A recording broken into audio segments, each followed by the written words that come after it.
Roadblocks, um, I'll be very specific on this one. Hindi ko alam kung andito na kayo sa part na to. Kasi eto medyo sa bandang dulo na to eh.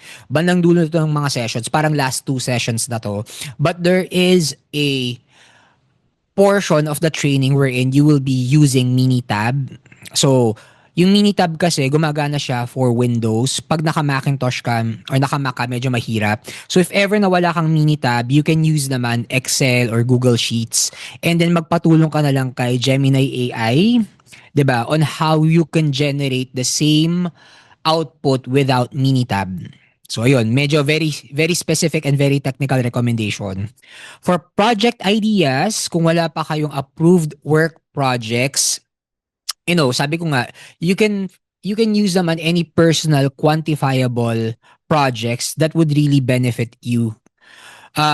Nung time kasi namin, 'di ba, patapos na kasi yung taon. So normally nagko-close na talaga ng projects. Pero ngayon na relatively wala pa namang first half of the year, sana maraming mga projects na nag-open for you guys that you guys can use and sponsor for your own certification.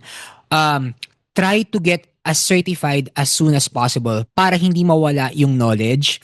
Kasi alam niyo yun, pag on the latter part niyo pa siya gagawin, baka lang ma-lose nyo na yung momentum and yung knowledge. So try to get certified as soon as possible.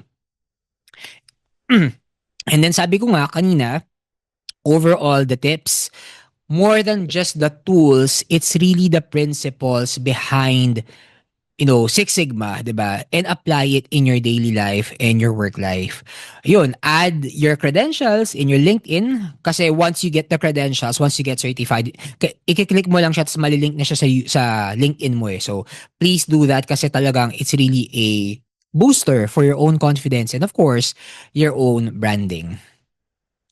So, ayun lang po. I'm opening it up now for any questions. If you guys wanna follow me, this is my social media. Comment lang kayo guys. So ayun, puro pickleball po yung content natin right now. Any questions po?